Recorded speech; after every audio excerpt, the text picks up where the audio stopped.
You're listening to Four Things to Know, a WCCO daily news podcast.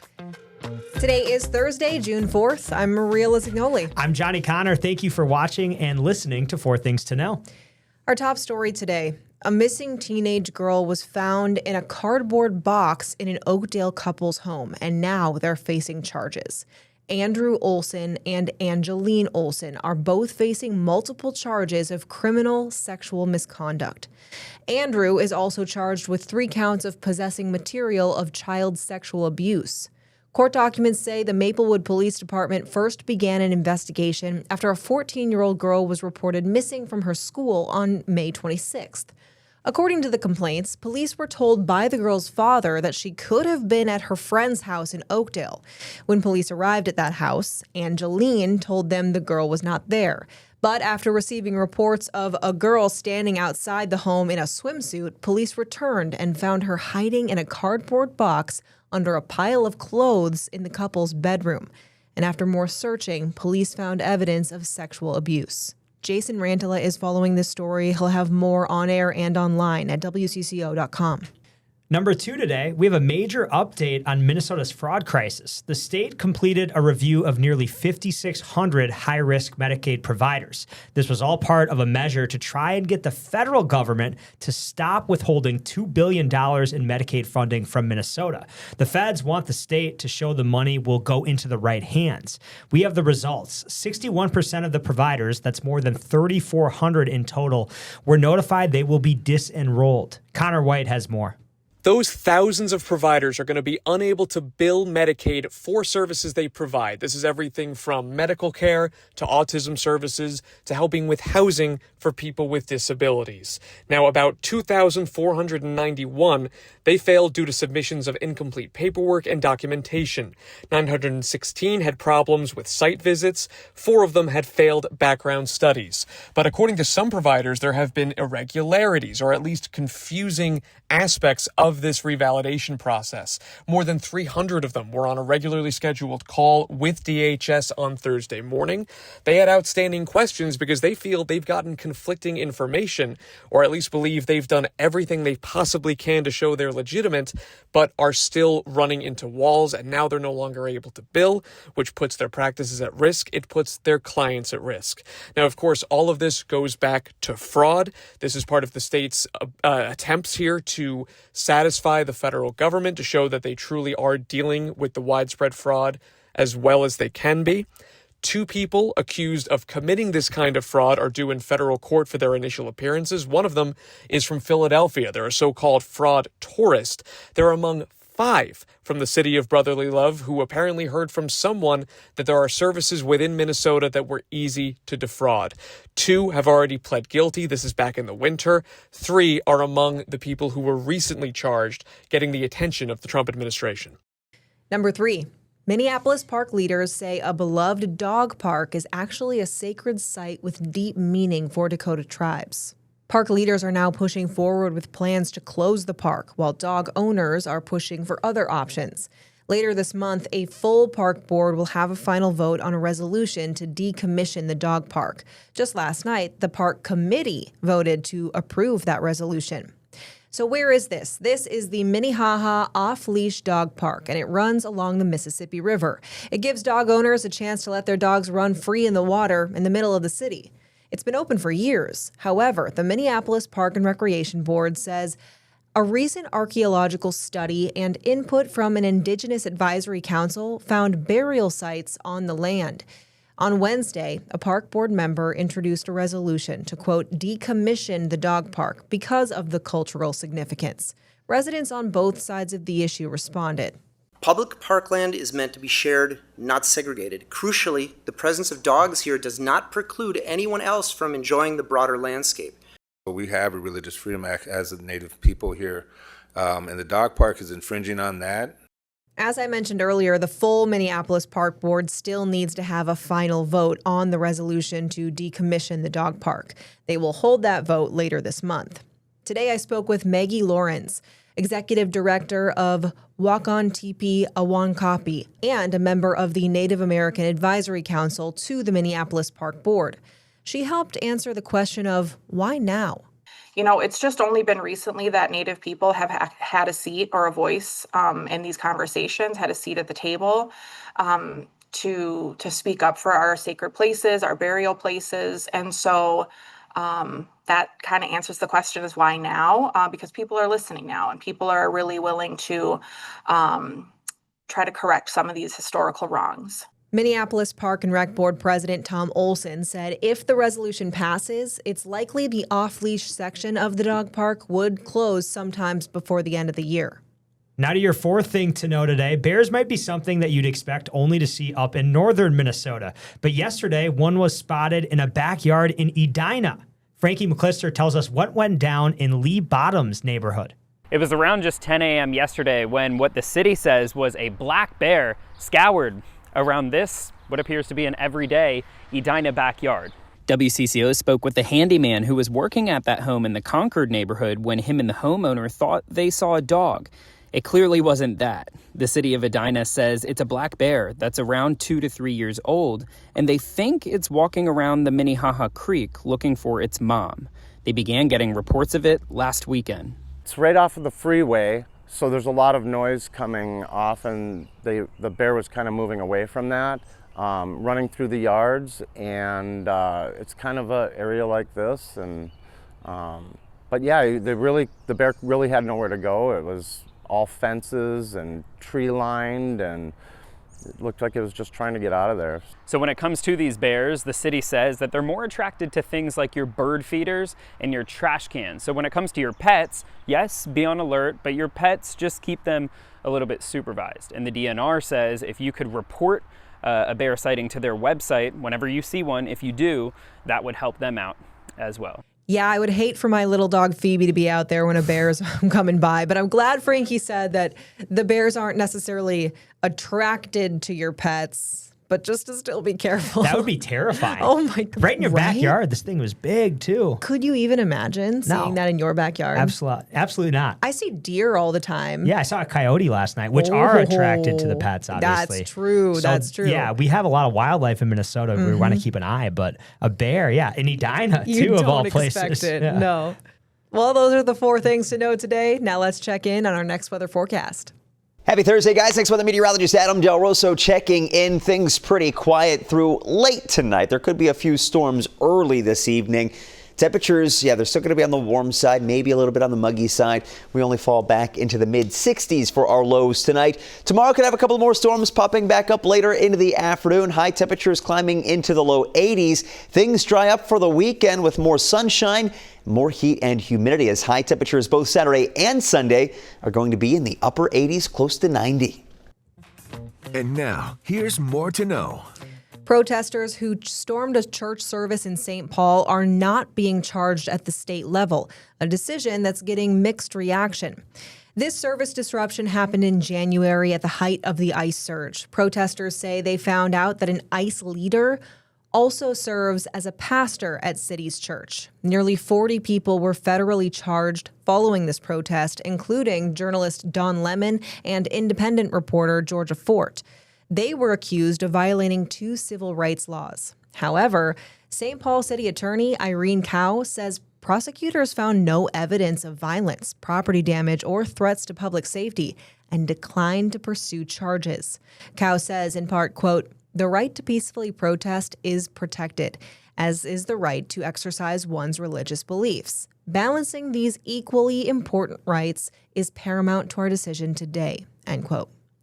City's church leaders strongly disagree, including the lead pastor, Jonathan Parnell. He argues it fails to protect religious freedom and sets a troubling precedent, directing this message to Mayor Kali Hur.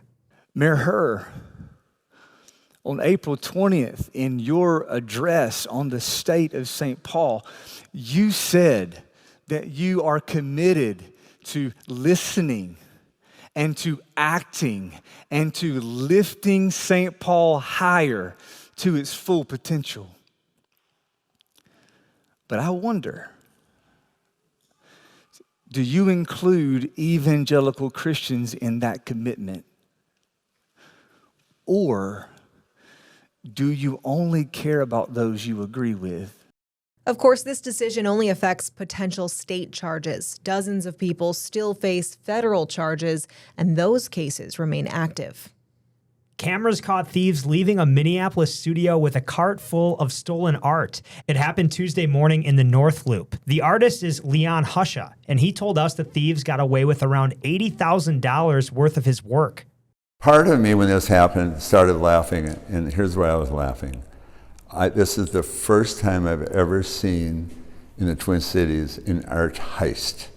That is unheard of. What are they going to do with my paintings? Are they going to have a show in their living room? I mean, that'd be pretty dumb to do.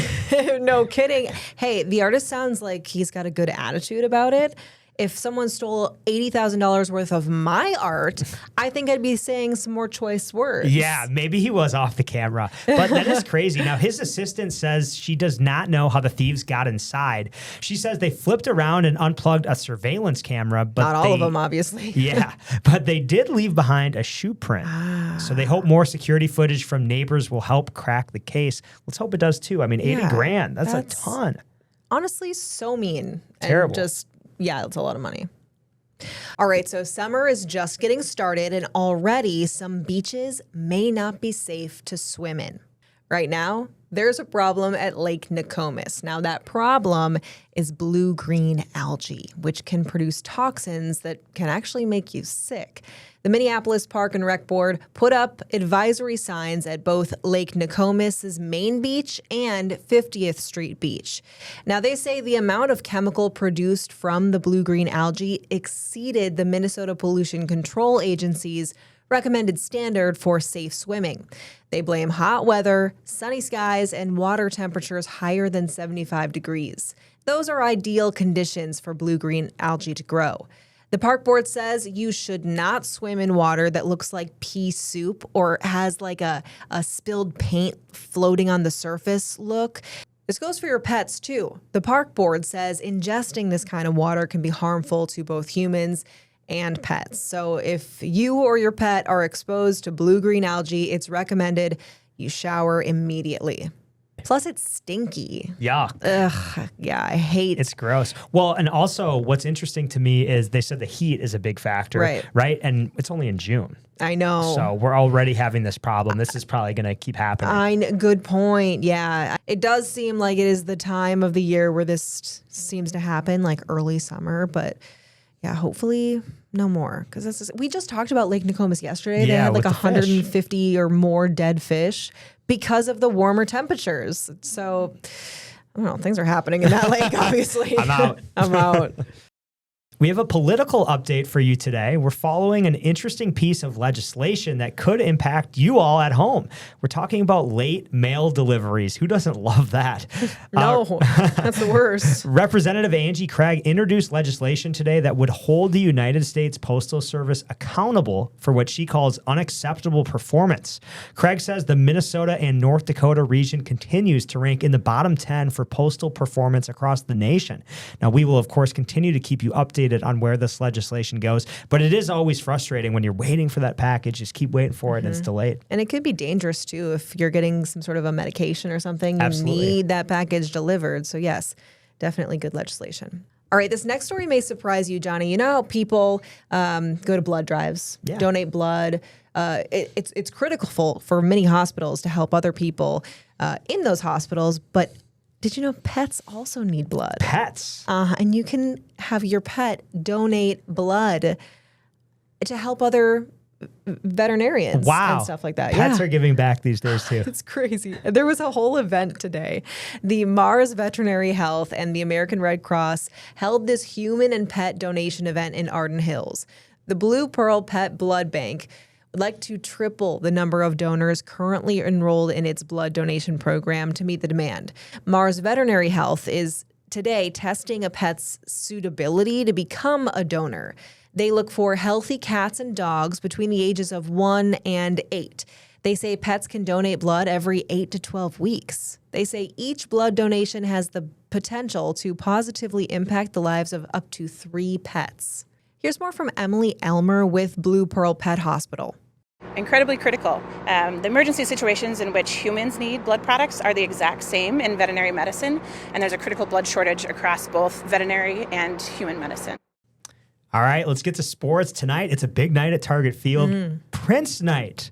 But if you're hoping to join in on all the fun festivities, well, you're actually out of luck. Ah, shoot. That ticket package, yeah, it's sold out. But the package includes the Prince Twins varsity jacket, which looks really cool. I bet that looks cool. But you can still go to the game. It's a 6:40 first pitch. You just won't get the sweet jacket. Oh, okay. So you can still go to the game. Yes, you're not part of the cool ticket package. Just buy it on eBay next year or something. That's about it. And one other bit of sports we're following, the Lynx Olivia Miles. Yeah, the number 2 overall pick in the draft. She's an early Rookie of the Year candidate. She was actually just honored as the WNBA's Rookie of the Month, and she could even be an All-Star. And the Lynx play Golden State tonight at home. It's time to take a breath with your Daily Bright Spot.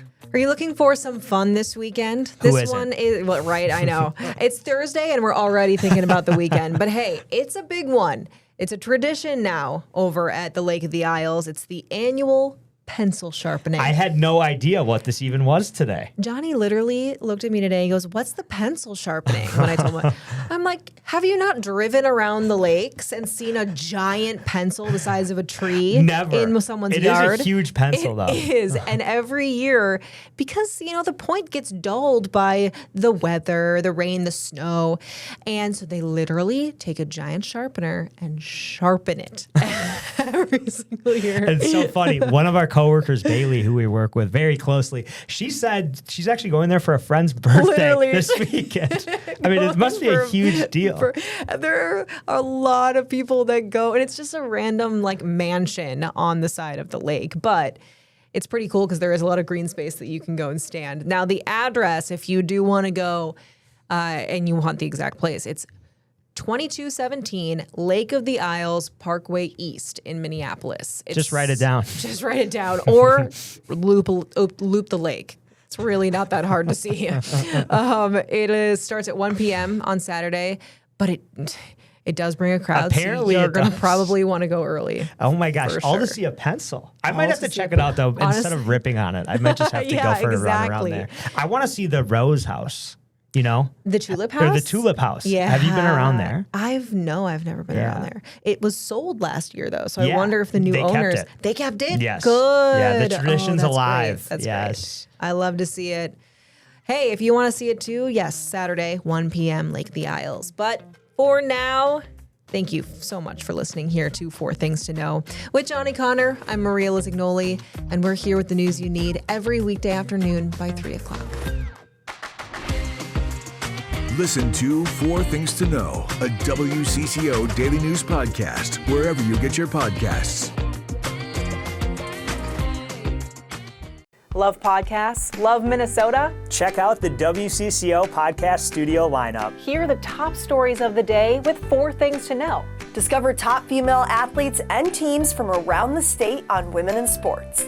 Dive into stories about faith and belief, from your local leaders to your neighbors next door, with bigger than belief. Stay in the know on the go with the WCCO podcast studio. Go to WCCO.com/podcasts.